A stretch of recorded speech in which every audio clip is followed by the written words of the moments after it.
आगामी 18 फरवरी से उत्तराखंड का बजट सत्र शुरू होने जा रहा है, जिसको लेकर तैयारियां तेज कर दी गई हैं। विधानसभा अध्यक्ष ऋतु खंडूरी ने अधिकारियों को सुरक्षा व्यवस्था से लेकर तमाम व्यवस्थाओं को दुरुस्त करने के भी निर्देश दिए हैं।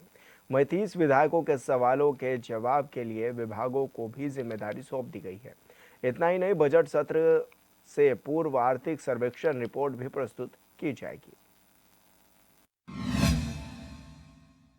बजट सत्र शुरू होने जा रहा है, उसी के साथ साथ तमाम अन्य बातों को लेकर हमारे साथ बातचीत करने के लिए विधायक प्रमोद नेरवाल जी हैं, उनसे बातचीत करते हैं। सर, बहुत बहुत स्वागत है आपका। धन्यवाद धन्यवाद। सर, बजट सत्र शुरू होने जा रहा है, किस तरह के इस बार देखते हैं बजट सत्र को?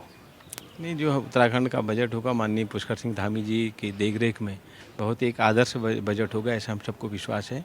और सड़क, शिक्षा, स्वास्थ्य और जो हमारी बेरोजगारी कम करने की तरफ इस बजट का ध्यान होगा, ऐसा हम अपेक्षा है। अच्छा सर, कांग्रेस जो है वो लगातार जो है सवाल उठा रही है कि आखिरकार जनपक्षीय की बात होती है, लेकिन उत्तराखंड को लिहाज से कुछ नहीं मिल पाता। इस बार बजट में उत्तराखंड के लिए क्या कुछ खास रह सकता है, क्योंकि 550 से अधिक सवाल भी बताए जा रहे हैं, आ रहे हैं। आप भी विधायक हैं, आपकी ओर से भी क्या सवाल कुछ पूछे जा रहे हैं अपने क्षेत्र के लिए? नहीं, जो बजट आएगा उत्तराखंड के लिए आएगा। जिस बजट में 100% पैसा उत्तराखंड के लिए, उत्तराखंड की जनता के लिए, उत्तराखंड के गरीबों के लिए, उत्तराखंड के आम जन के लिए वो खर्च होगा और होता है। और एक आम कल्याणकारी बजट हमारा होगा, जैसे कि पिछली सरकारों ने भी हमारा बजट दिया था। और जहाँ तक प्रश्न आने की बात है, बहुत अच्छी स्वस्थ लोकतांत्रिक परंपरा रही है कि अपने जो क्षेत्र की समस्याएं हैं वहाँ के जनप्रतिनिधि उठाते हैं, और इसी उसमें ये प्रश्न आना एक अच्छी शुरुआत है, अच्छी बात है। अच्छा, हाल ही में भी जिस तरह से पेंशन पुराने विधायकों की बढ़ाई गई है, उसको लेकर कांग्रेस के सवाल उठा रहे हैं कि पहले ही जो है घाटे में चल रहे हैं, फिर भी इस तरह से पेंशन बढ़ाई जा रही है, उसको लेकर के सवाल किया जा रहा है। आप उस सवालों को कैसे देखते हैं? उस बारे में पहले भी बहुत से सब लोग बोल चुके हैं। और जिस प्रकार क्योंकि जब महंगाई बढ़ती है तो उसी अनुपात से जो कि जनप्रतिनिधि हैं उनको भी क्षेत्र में जाना पड़ता है, क्षेत्र में गाड़ी में तेल का खर्चा बढ़ता है। तो इस हिसाब से एक अनुपातिक रूप से जैसी महंगाई बढ़ रही है वैसे अगर बढ़ाया गया है तो उसमें कोई दिक्कत किसी को नहीं होनी चाहिए। आपकी सरकार ने अभी यूसीसी लागू किया है, और जब से लागू हुआ है तब से आप देख रहे हैं कि लगातार विरोध हो रहा है, लगातार जमीयत उलेमा हिंद अब हाई कोर्ट पहुंच गया है, कपिल सिब्बल ने अपील दायर की है। आप इन तमाम चीज़ों को कैसे देखते हैं कि यूसीसी को लेकर इतना लगातार विरोध क्यों हो रहा है? नहीं, यूसीसी तो संविधान की मूल भावना है। हमारा संविधान कहता है कि देश के सभी नागरिकों को एक समान उनके सिविल अधिकार होने चाहिए, सिविल राइट्स होनी चाहिए।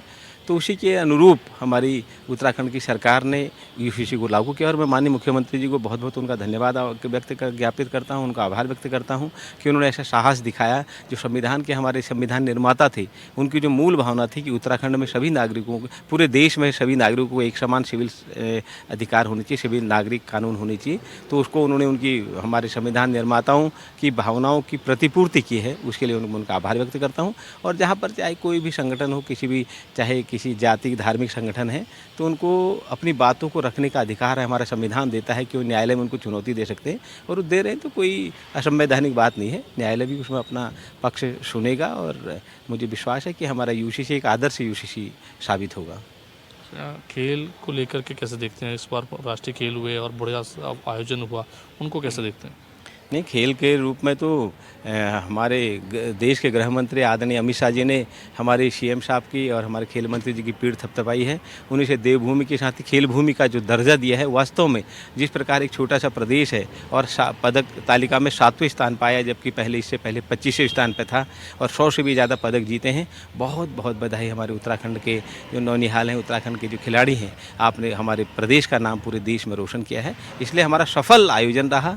और उसकी बहुत बहुत पूरे प्रदेशवासियों को, खिलाड़ियों को और हमारे सीएम साहब को, हमारे तमाम जो इसमें अधिकारी वर्ग जिन्होंने भी सहयोग किया, उनको बहुत बहुत बधाई। जी, बहुत बहुत धन्यवाद अपना समय देने के लिए। तो ये थे हमारे साथ प्रमोद नेरवाल जी, जिन्होंने ताम तौर पर अपनी बातें रखी। उन्होंने बताया कि किस तरह से खेल की भूमि में जो है देवभूमि का नाम आया है। उन्होंने कहा है 7वें स्थान पर जो है वो आया है। साथ ही यूसीसी को लेकर भी उन्होंने तमाम बातें रखी हैं। कैमरा पर्सन अपने सहयोगी हरीश भट्ट के साथ में योगेश आर्य, एचएनएन न्यूज़, देहरादून।